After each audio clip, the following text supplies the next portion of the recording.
What an absolutely great day for Pacific Athletics. And it is one that has been years in the making, so we are excited to be here. My name is Janet Lucas. I'm the Director of Athletics, and on behalf of the entire athletics program, I want to welcome everyone this morning. Thank you so much for being here, joining us for the official opening of the Stagg Memorial Football Plaza. The entire football legacy project, the legacy project, including the plaza, is going to have an enduring impact on the past, present, and future of our athletic program. So we are absolutely thrilled to be here with you today for the unveiling of the plaza, but also for our football reunion weekend with all of you. It means the world, so thank you. Now, to kick things off, I have the honor of introducing the 26th president of the University of the Pacific, Chris Callahan. President Callahan?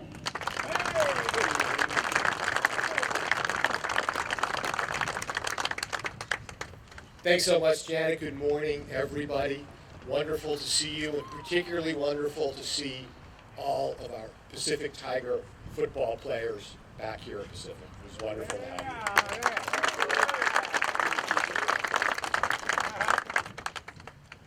When I think of University of the Pacific, I think of tradition. As you know, we are California's first and oldest university. This year we turn 171 years old. Isn't that amazing? Wow.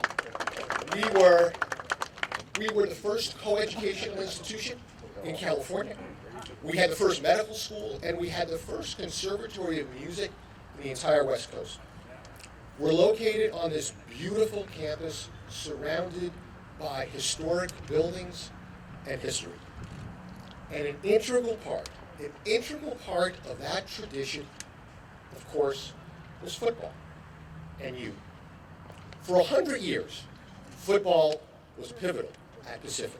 Today we stand in our new plaza, which we're going to hear all about in a moment, in honor of one of our great head coaches, Amos Alonzo Stagg. In many ways, the father of modern American football. We had great players. Eddie LeBaron, Dick Bass, Eddie Macon, Hall of Famer Tom Flores, and scores of others. And those, of course, who came later, many of you, including some who we're going to honor tonight at the Hall of Fame dinner. Darryl Hobbs, Greg Kobrick, Toffa Jefferson, and Carl Cameron. I will say Carl still looks like he can get out there suited up and be ready to play. And one of my friends, Jim Reynoso, quarterback in the late 1950s, might be the most veteran player here today. Jim, always wonderful to have you here. Tremendous student athletes. But perhaps even more important than their great accomplishments on the field, these are great people. People of character, people of values, and now great leaders from all different fields: business and law, education and finance, healthcare and construction, you name it. Our Pacific Tigers have led in their chosen fields over the decades. And they were formed by the Pacific experience. And to me, the Pacific experience, and I was talking to so many of you last night, is that one-on-one connectivity. For many of you, that connectivity to that special coach, and in many cases, that special professor who changed the trajectory of your life. That is what made Pacific so special, and that is what still makes it special today. That personalized, individual attention to our students. Yeah. But I will say, we have this great football legacy, but for far too long, we ignored it. We put that legacy aside. And today, we change that, and we change that forever. Today, we embrace and celebrate the greatness of Pacific Tiger football and what it means to this university. Today, we honor the man who played and who coached right here at Stagg Memorial Stadium. And most importantly, we welcome you all back. Last night, I had the opportunity to talk to so many of you. By the way, I will add parenthetically, for those of you who might have left a little early last night, the baseball game off to a little rugged start, down 7-0, I think, by the third. We won 8-7.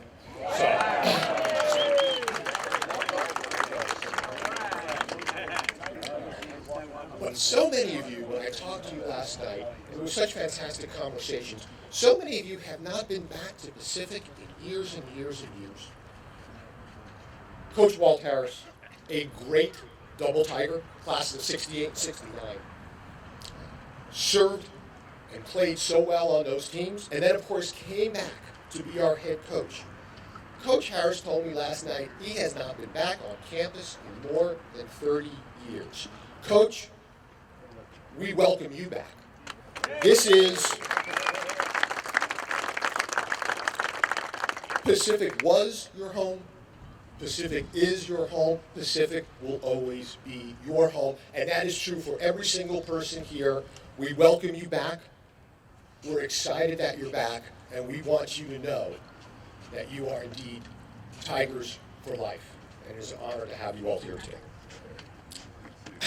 If I could, just a few words about this really glorious space, which you're going to have a chance to check out in person in just a moment.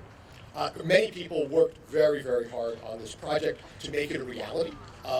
Janet, a fairly tight time frame, as I recall. We were thankful the weather held for us. And so many people were involved in the construction and planning of this. But I'd like to, I don't know if he's here today, but my friend and colleague, Chris Medill, who is in charge of all construction and renovation projects on this campus, did a fantastic job, as he always does. You may not know Chris, but you may know his family. And this, again, to me, comes back to the connectivity of Pacific and the Pacific family. So Chris Medill's father-in-law is Chuck Chatfield, classes of 58 and 60, and of course, another great Pacific Tiger football player. Just, again, shows you that sense of family that we have here at Pacific. So we're located right now. This, to me, is the perfect location to honor our football legacy. Right? To the right, where we play football now, we have the Eve Zimmerman Tennis Center. Eve, a great Pacifican from the 1980s. Right across the street, the Alex Spanos Center. Alex, of course, the late Alex Spanos, a great Pacific supporter, a great alum, where now you can see our women's and men's basketball teams and our women's volleyball team compete hard every night. And then to our left, the Douglas M. Eberhard Aquatic Center. I don't think I have to tell most of the people here how important the Eberhard family has been to this university, and particularly to Pacific athletics. Mary Elizabeth Eberhard, who is a friend and parenthetically my boss as vice chair of the Pacific Board of Regents, is representing the family today. And Mary Elizabeth was one of the people who made this project happen with her support, with her enthusiasm, with sometimes her arm twisting. So Mary Elizabeth, thank you for being here. And I will also add that Mary Elizabeth created the Bob and Mimi Eberhard. The Bob and Mimi Eberhard, I love this name. The Bob and Mimi Eberhard Forever Football Scholarship for Student Athletes at Pacific.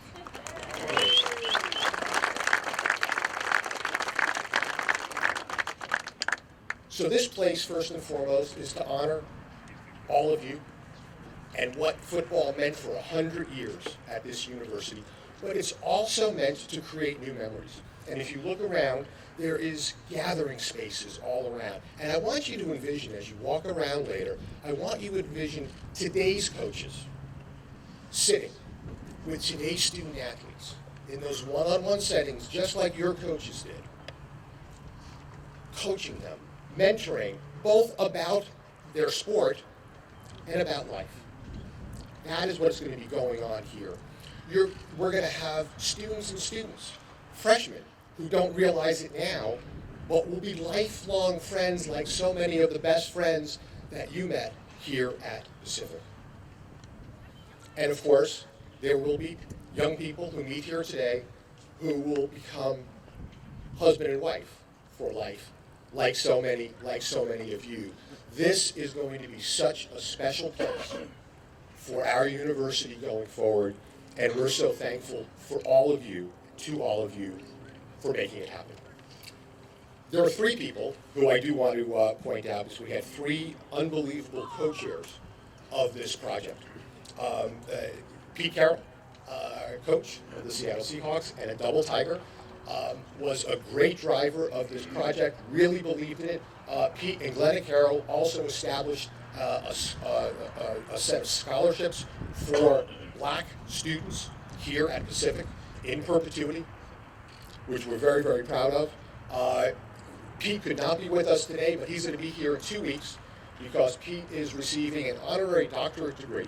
So we'll be on historic Knowles Lawn in 2 weeks for our university commencement. So Pete and Glenna will be back for that, and we are very appreciative of all he's done. Then there's my friend Ted Leland, and I will just tell you, Ted and Stephanie were two of the first people that Gene and I met, literally on our first day on campus. And you know, sometimes you just have that instant bond. Ted and Stephanie have been great friends and great mentors to both Gene and I.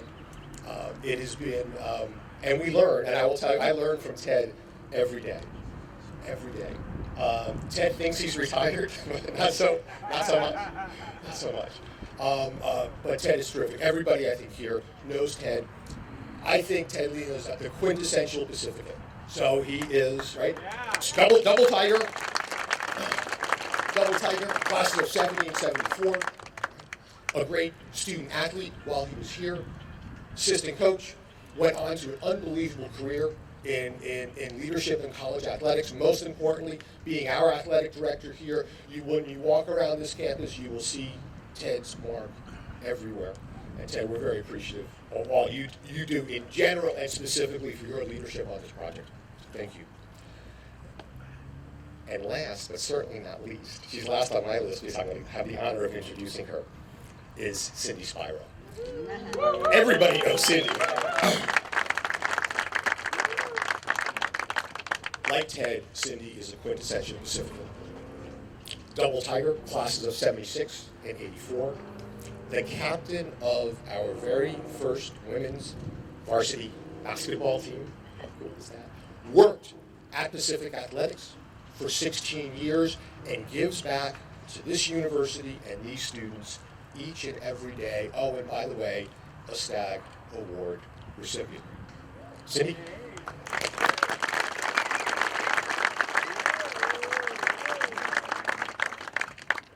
Oh, good morning, everybody. Go Tigers! Yeah. President Callahan, our distinguished guests, and most importantly, our Tiger football family. I'm so honored to share with you the legacy of Amos Alonzo Stagg and why this plaza is named in his honor. I don't know if many of you know the story, but he at first wanted to be a minister. He enrolled in Yale Divinity School. But at Yale, he was an All-American pitcher. Pitched Yale to 5 consecutive championships. He was on the All-American football team. But he found that he could best reach young men from the pulpit of coaching. And his belief in the Christian ideal of a strong mind and strong body and high moral purpose began there. He left Yale, enrolled in Springfield College, where he became known throughout the East Coast and the Midwest for his coaching, excellence, his inventiveness, and his sportsmanship. He caught the eye of the new president of the University of Chicago, newly established in 1892, and he hired Stagg to be the director of his newly formed Department of Physical Culture and Athletics. First time in history that there had been such a department on par with academic units. Stagg became the director and associate professor, the first football coach to ever hold faculty status in American college football. There at Chicago, he introduced more than 30 innovations to the game of football. And some of them you might know, like the forward pass, the center snap, the onside kick, the draw play, man in motion, the flea flicker, the linebacker position, Larry Mankins, right? The huddle, the end-around play, numbers on the uniforms, tackling dummy, plus he published the first book of football plays and football philosophy. And many people don't know, he invented the trough in the swimming pool. He invented the batting cages for baseball and the feet first slide. So where he saw a need in the world of sports, he invented it.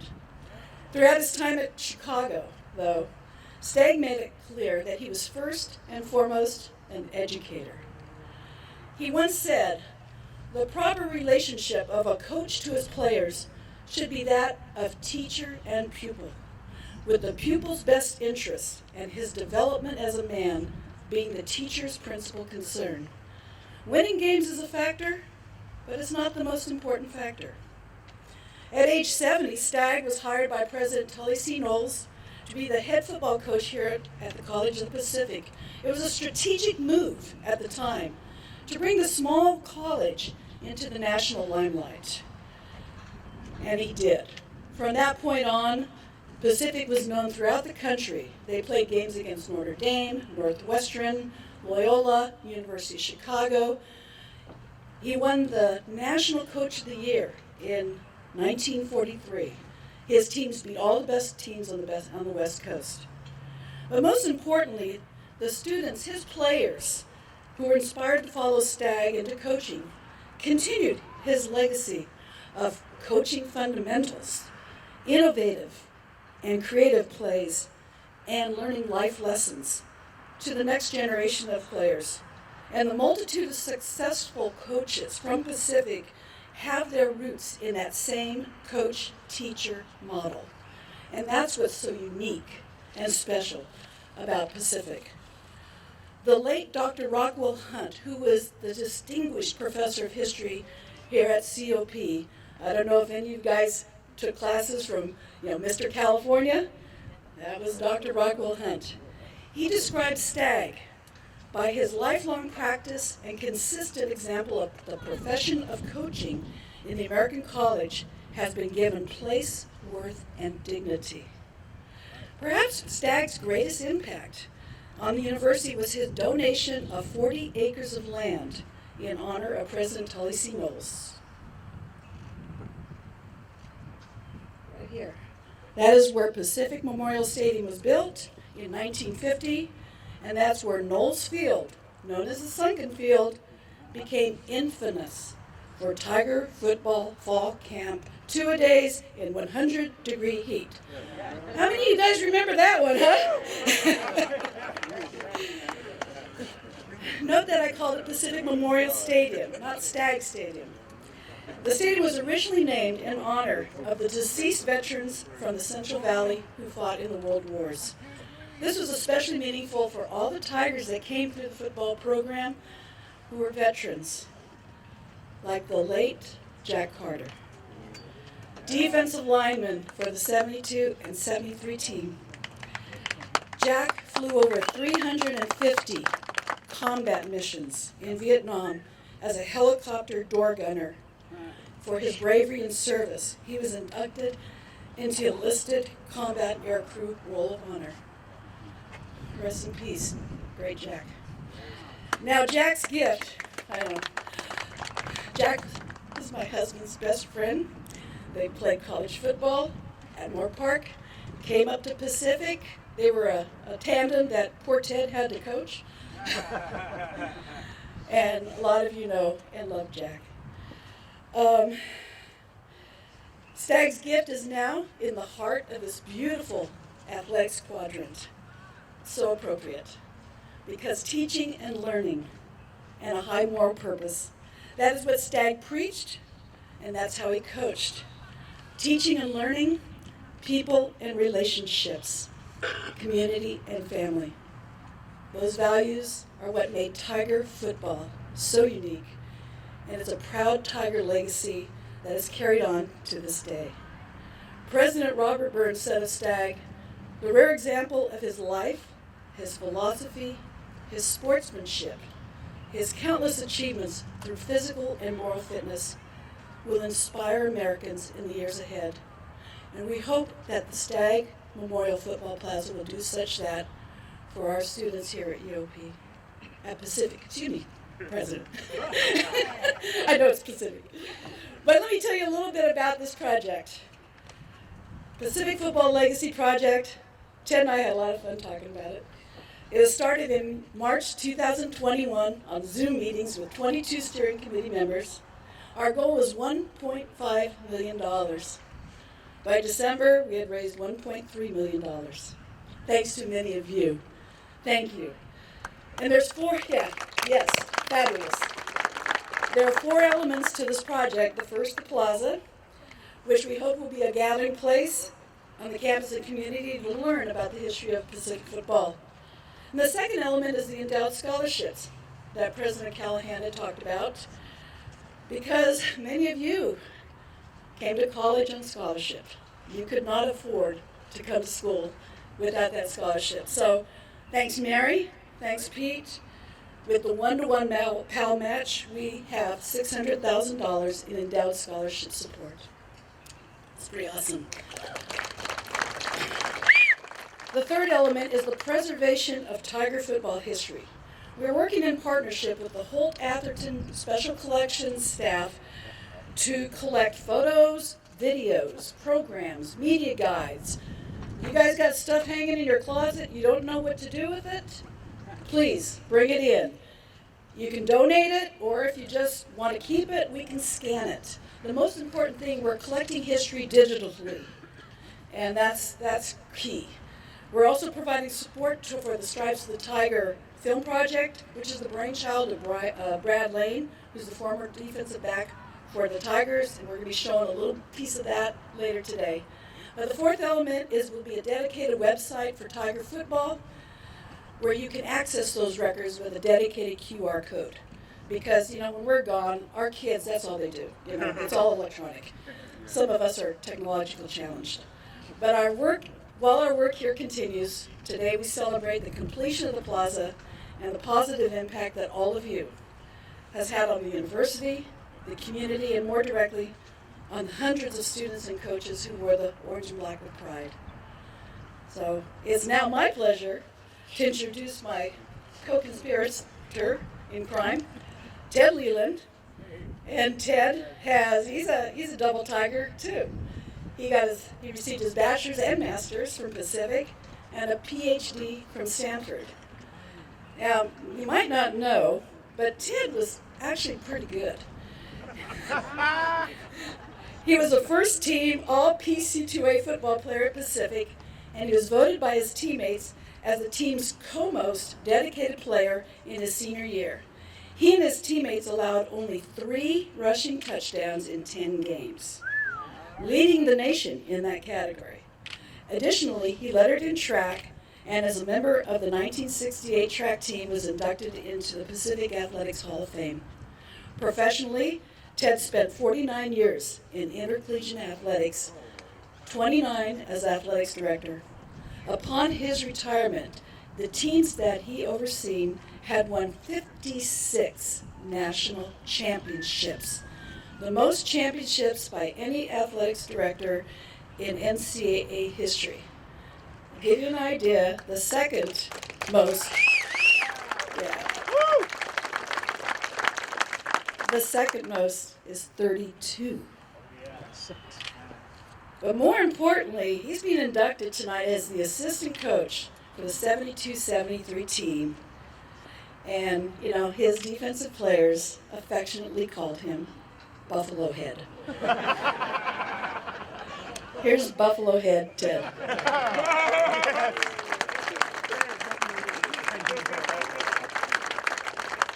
Thank you, Cindy. I especially got my hair cut so I wouldn't be described as Buffalo Head anymore.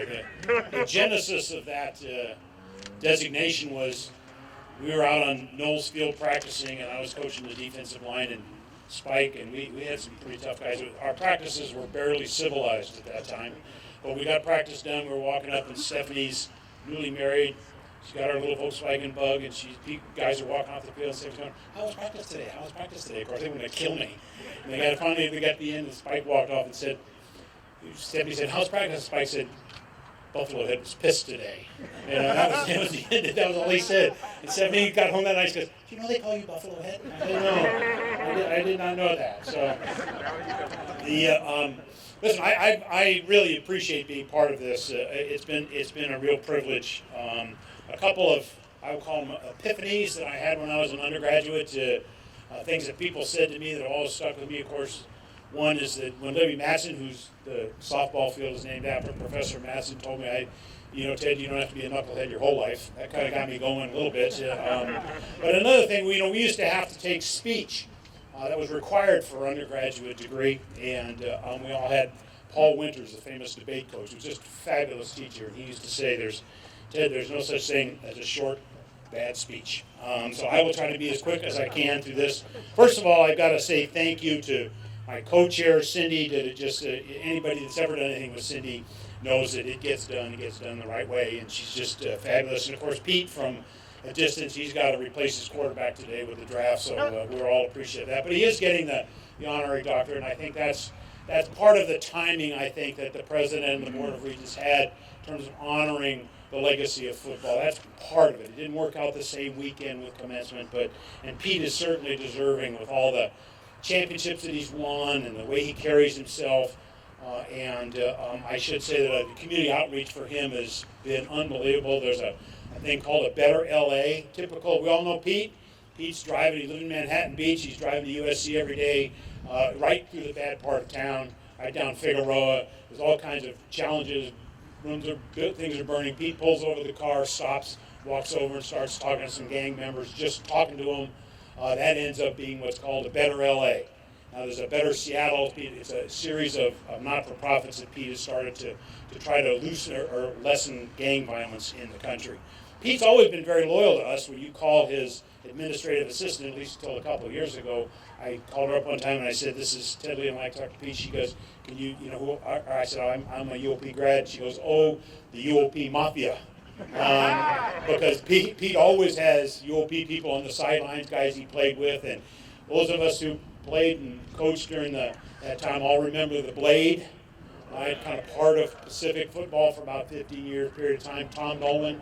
Well, when Pete went to USC, this is part of Pete Carroll. He really took care of Tom Nolan. Tom was out of coaching now, living by himself in Manteca, but every Friday Tom would drive down to LA and spend the weekend with the USC football team. I knew this because he was on the sidelines for all the USC games, Tom Nolan. That's Pete Carroll. Pete had no ostensive reason. There was no utilitarian reason for him to treat Tom Nolan the way he did, but Pete's always treated people with respect. So he's been a pleasure to be a co-chair with. And I want to thank all the donors. Right now, so far, we've had 100 donors to this project. You'll see that there's some brick spaces here, and on your little card, there's a place there's a notice of the brick campaign. So we're hoping people will designate bricks, inscribe them in some way, and be part of this. And I should say that when I retired for one of my jobs, one of the people that introduced me said, "You got to watch Ted.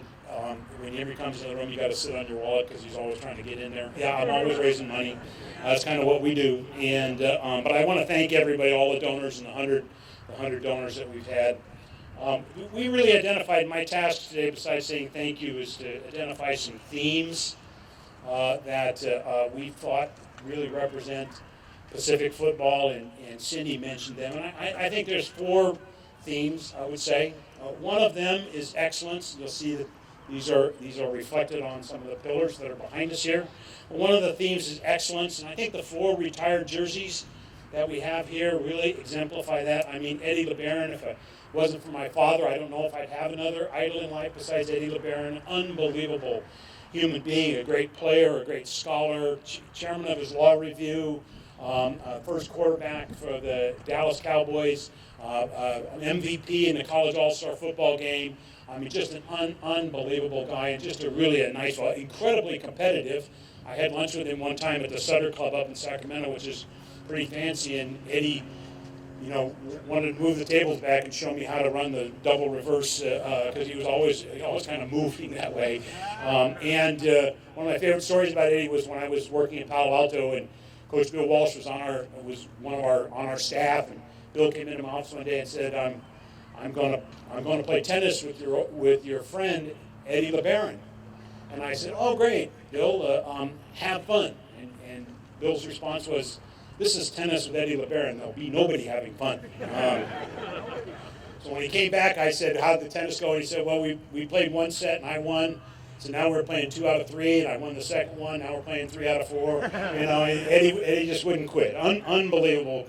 And then there's Eddie Macon, who I was, and again, with Eddie LeBaron, I was lucky enough to represent UOP and speak at his memorial service. And the same's true of Eddie Macon. I got a chance to speak on behalf of UOP at his memorial service. An unbelievable Southsider from Stockton. Just an incredible athlete, an incredible human being. He started off as a longshoreman part-time at 17 years old and retired at the age of 87 as a longshoreman down in Oakland. Moved back to Stockton, had a fabulous family. But listen to this, Eddie Macon was the Jackie Robinson of Chicago, the first black professional athlete in the city of Chicago, broke that barrier, was the second, I think, African-American player to play for the Washington Redskins. That's correct. But listen to this. He got in his car one morning, drove to Los Angeles, one night, after he got off longshoreman, he drove to Los Angeles, ran the Olympic trials for the 400 meters, and finished 4th. At that time, only the top 3 went. So he missed the Olympic team in 1952, got back in his car, drove home, and did another shift at the Port of Stockton. Eddie was unbelievable. If you know anything about track and field, he practiced one day for the football team, and there was a track meet over at Baxter Stadium, and he ran the 200 meters in 21.2, the 400 meters in 48.1, and long jump 23 feet 8 inches that afternoon after a football practice. Unbelievable. And this is with cinder track and the old kind of shoes. And he was an unbelievable man, an unbelievable athlete. Next, Dick Bass. I mean, I don't know what we can say about him. He's just an incredible player. I'm very, very fond of saying that he ran for 220 yards against the University of California in Memorial Stadium at Berkeley, beat the Joe Cap team. And I worked for 17 years at Pacific and 17 years at Stanford, so it pleasures me to say that was the last team from Cal ever to go to the Rose Bowl, 1959. And Dick beat them by himself. He's the first player to go and be drafted in the first round as a junior out of college. There was always a question with Dick about how did we get him here? He was the #1 high school recruit in America coming out of Vallejo High School.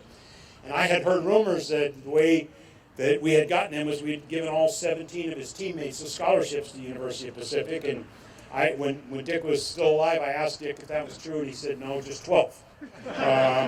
So I think that, kind of how did we get him? And he ended up being the head of Chamber of Commerce for the City of Industry in Los Angeles and did radio broadcasts for the LA team for the Rams for years. And again, I got to speak at his service representing the University of Pacific. So that's been really fun for me. The next one, and Willard will be happy to know I haven't spoken at his service. He's still alive and kicking.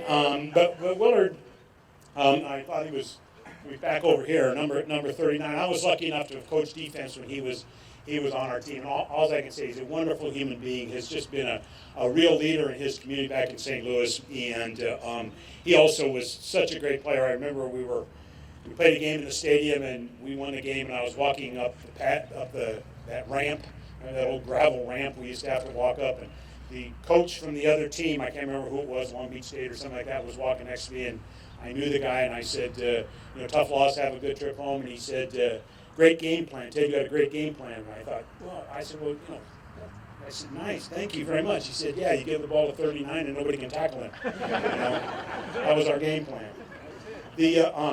So the one theme was excellence, and we certainly had that. And tonight we're going to acknowledge two of our great teams so we had success. The second theme I would say is family. And I don't know whether to say it, but every time I hear the term Band of Brothers, I think of Pacific football. Where if you spent your time on Knowles Field and later on Zuckerman Field when it was over here, you earned sort of the respect to make it through a hot practice on a hot day, and those old black helmets we used to wear and cotton pants. I mean, it was tough. one of my stories about that was that I think Mike Siegfried and I went over to a funeral service, a memorial service for Kevin Shea. Remember him? He was a defensive lineman, played for Doug Scoville, was a teammate of mine, went on to San Francisco, became a fireman, became disabled, owned a bar over there, which many of us used to frequent, Portal's Bar. But I went to his memorial service, and I brought him a picture from University of Pacific of him playing football at Pacific, and I gave it to his son, who I had never met.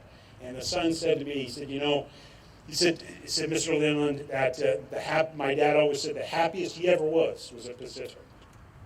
The happiest he ever was at Pacific. And I think a lot of us feel that way. Walt and I one time went to the Cleveland Browns, watched him practice when Hugh Jackson was the head coach. And he had professional football, I have lots and lots of coaches. Well, two of his coaches had coached at Pacific for a short period of time and then gone on to careers. So both of these guys had coached for 40 years and had spent a couple years at Pacific. And both of them individually said to me as I was walking around watching the Cleveland Browns practice that the most fun, the most meaningful coaching they ever did was on this campus. That they enjoyed their time at Pacific coaching. And kind of, why is that? I want to start off by saying a little bit because of the nature of the University of Pacific. This is, and I'm going to donate this to our archives. This is a program from the College of Pacific San Jose State game played at Baxter Stadium on October 20th, 1939. All right. Amos Alonzo Stagg is our coach, and Glenn Pappy Waldorf is the San Jose State coach. It's interesting here because if you go through the rosters, there's a Rich Swain playing for San Jose State who ended up being our mayor here in Stockton. And there's a Pappas playing for Pacific who ended up being a judge here in Stockton. But the reason I bring this up is because if you look at this program, there are 44 football players on this roster, and there's a freshman team. Those days freshmen, there's 45 men on that team. So that's 90. I can't do my math, but 89, right? 89 football players. The total male enrollment of this campus was 243. 89 football players. All right, so when you talk about, we used to have, when Walt and I were coaching together, President McCaffrey, we always used him in recruiting, and he had this, we referred to it as the hired Hessian speech. But what he said basically was, if you come to play Pacific football, you're not a hired Hessian. You're not coming from the outside and just playing your sport. You're coming as a full student athlete. All of our student athletes, football players lived on campus. We were all admitted with the same standard the rest of the student body had. We all engaged in the same curriculum. I mean, we were part of this campus. When I was a student here, we had the highest percentage of students west of the Mississippi living on campus. And I think there were 1,700 students, of which 1,500 lived on campus, and all 80 of us football players lived on campus. You had to live on campus. Your scholarship was only good on campus. So we, unlike what you see sometimes now, where football players are sort of separate from the rest of the campus, we weren't. So when we talk about, I guess, our family feeling towards this campus and towards this place and the role Pacific played in it, we really played. We were integral to this campus on a day-to-day basis. We were here, and we had expectations to meet. Right? We had to go to class. We had to, and Chester was, all of our coaches were certainly diligent to make sure we did that. So I think that's why maybe the family feeling here is so special. Let me go to, the next one is community. I'm sorry I'm taking so long, but I love this program, and I feel compelled. First of all, Stagg Memorial Stadium, the biggest events in the city of Stockton were held on that campus, on that stadium, right? 30,000 people, 25,000. Where else in this community did we gather that many people? And when we were playing football here, the place closed down. Pacific Avenue, all the businesses closed down. We were a place, as the President Collins told me one time, we're the front porch of the university. We were really the front porch of this university. We were the place. And I think that, that goes, think of the names. And there's Spanos, Eberhardt, Larry Heller. Who remembers Larry Heller? I should tell you, one of my first jobs when Homer Smith was a head coach and I was a student coach, and they gave me the headphones to sit on the side. I think Walt was in the press box and Chester was on the sidelines, and I was coaching the defensive line, one of my jobs was to control Larry Heller. And I, as a player, I didn't pay attention to Larry. He was just there. He's a short little guy, and he just was there with this little piece of paper, and he kept track of something. But when I became in charge of Larry Heller, I realized that he was cussing at the opponents all the time. And then the officials would come over and say, "Can you keep him quiet?" And I'd go there, "Larry, you can't." Because he spoke in he had kind of a little, "That little son of a bitch, I'll get that guy." Like, Larry, just come on. We're trying to play this game. Another story about Larry Heller was when I was athletic director in the late 80s. We were doing sort of a master plan. We just sort of had absorbed some of this land here. And we're trying to figure out where it was. So my staff and I were looking at a master plan of the facilities, and this road here was called North Access Road. And we thought, that doesn't make any sense. Let's just write in Larry Heller Drive. So we in the athletic department just decided we would call it Larry Heller Drive. Well, now it's on all the official maps and everything. I came back and I thought, God, they really bought into that Larry Heller thing. But I want to make a special mention about University of Pacific. And in our commitment, I guess our connection with this city, and specifically, what we used to be the south side of Stockton, right? So in the 40s, 50s, and 60s, Stockton was one of the most geographically segregated cities in America, right? And we all who lived here knew it. There was sort of the south side, there was the east side, and there was the north side, and But if you look at Pacific football, and you look at Eddie Macon, Willard Harold, John Nisby, I don't know if you know who John Nisby was. I had to play against him in an alumni game, and I knew who he was. 8 years in the NFL, 2 times All-Pro.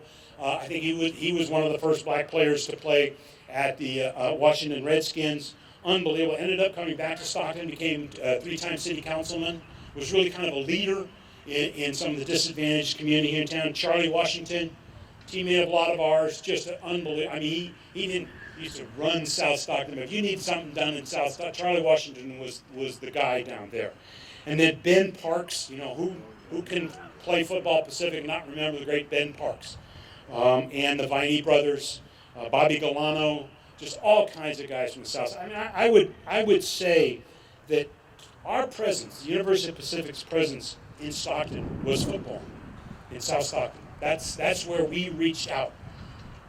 One more comment on that is that the Community Involvement Project, which was started in 1969, over 1,000 students have gone through it. It's a program the university uses to reach out to the local community for first-generation students, for students who can't afford an education. It gives them special help, special work here. We all, if you know anything about Pacific, you know what pride we have in the CIP program. The CIP program was started as a result of student unrest. Late 60s, Vietnam War, people weren't happy, things weren't going well. Student unrest led by football players. I remember George Sloan and his teammates sitting in the president's office demanding that the university do something to reach out to that community, and we do. So Pacific football, part of this community. Leadership, I could go on, and we became the cradle of coaches. Mike White, the old Cal coach, said to me one time, Ted, what's in the water up at Pacific? Why all these coaches, How'd you get all these guys? And it was really because of the environment and because our coaches took care of each other. We made sure that the careers got going. Mine's an example of that. But I do think that our leadership in football, but it's more than just the coaches. I think we maybe make too much of a thing of that. But I think the leadership I think is important here is the Amos Alonzo Stagg leadership. The American people believe that sports participation is good for the character and social development of people. We believe that's an American feeling, right? The Battle of Waterloo was won on the fields of Eton, right? We learn from sport. We learn discipline, character, hard work, loyalty, teamwork, all those kinds of things. And I believe, for me, that's the real leadership that this program engendered, I guess. I've never met a Pacific Tiger who didn't understand that, who didn't think that, winning was great and it was really fun and we're glad we've got all these trophies and all this stuff, but really it's the lessons that we learned on Knowles Field and in this stadium and in stadiums throughout the country. So I've, every time in my career I've moved away from Stockton, Stephanie's been mad at me, right? So she's now happy that we're home. But I think that gives me, having been all over the country, it gives me a perspective. And I've worked at, 6 different universities, 6 different athletic con, blah, blah, blah, blah, blah, right? My heart's here, and I want to say without hesitation that Pacific football was special. It was special. Not just my experience, but the sort of the culture of this program was really special. And I think we were all sort of benefited from being part of it. And I want to say to Janet and to the president that how lucky we are.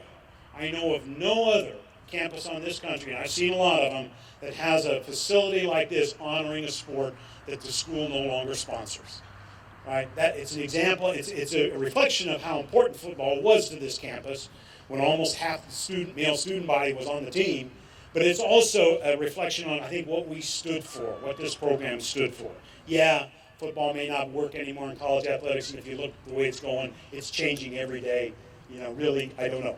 What I see in college football today is a lot different from what I experienced here on Knowles Field. So I started off by sort of talking a little bit about epiphanies, and I want to say, one more. Right? For me, the best, when I think of Pacific football, I think of the Whitney Houston song, "Put It Best," and I promise not to sing this, I'll just say it.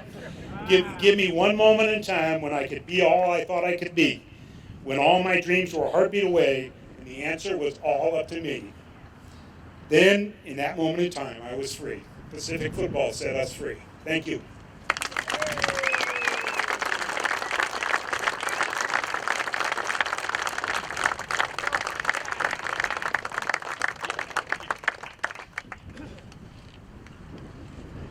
When I joined the Pacific family 4 years ago, I knew I was walking into a storied history and a foundation that would shape the future of our athletic program.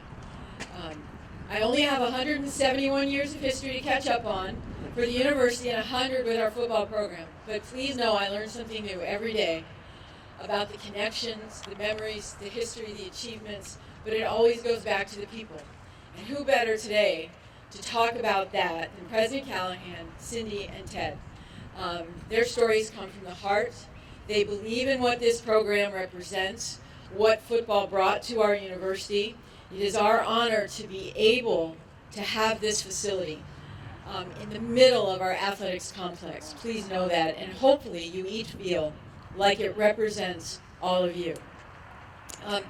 This plaza is something so unique and so special. It is the centerpiece of that football legacy project. But I want to talk, just reiterate again the appreciation that we have for the other parts of the project. Particularly, we went with a focus on endowed scholarships, because that keeps the students at the center of what we do, always. And that's the sustainability of our future. Not only did we develop one scholarship, but there were 2. Thank you, Mary Elizabeth. Thank you to the Carrolls. It's going to sustain the university and our athletic program as we move forward. The Pell Match literally is a fantastic aspect of what we're able to do, so any future donations to those endowments will also be matched. That is absolutely fantastic for us. The archive, for me, is something so special because we're still getting donations. We just got one from Ted. I got one earlier this evening, or this afternoon. It's going to continue to grow. And that way, we are able to acknowledge the Pacific football memories and memorabilia in perpetuity. And even more importantly to me, it will be available to future generations of fans and supporters, so those stories can continue to be told. The Forever Football Scholarship that you created, Mary Elizabeth, tells the whole story to me, and I thank you for your generosity, but even more important, I thank you for your Forever Pacific mindset about supporting this university and our athletic program, because it makes a difference every day. Thank you.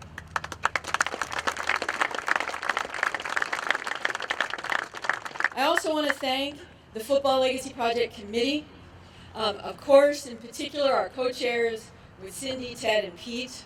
I appreciated their commitment to this project. But more importantly even, their commitment to the spirit of what we were trying to accomplish in honoring this football program. It was done with care and heart, in a way that embraces everyone related to our football legacy. It's going to make a difference in a different kind of way than just being another facility. It's the heart of this plaza that's going to make the impact as we move forward. Now, I also want to thank the former players and coaches, their families and friends who all supported this project. You made it a reality. I was not only taken back by the level of support, because we've exceeded our overall goal because of all of you. Thank you so much. But it was also everyone's desire to be a part of this project and to honor those who were instrumental in building this legacy through their time at Pacific, but also their achievements in life after Pacific. And I think that's an important part of this story, because Pacific provided that foundation that helped to shape their future. And so the combination of the two, to me, is extremely important. And as we consider this ode to our football program, there is tremendous emotion around this. We saw it at last night's event. It was palpable. And there was also a tremendous amount of joy. And that was uplifting in so many ways from my perspective. There are memories that span lifetimes. There are relationships that cover decades, and they are still there, strong and vibrant, which I absolutely love. The connections made through college sports and that experience change lives. And with the values exemplified in this plaza, particularly the bookends behind me of family and community, we're also embracing current and future Tigers in a way that helps them understand the passion surrounding Pacific athletics. And they too then can realize that they have an opportunity to leave their own legacy at our university. So I want to thank everyone for your support, for sharing in this special occasion with all of us. It means the world. Now at this point, I would like to invite up the Callahans, Ted, Cindy, and Mary Elizabeth, so we can have our ribbon cutting. Thank you all.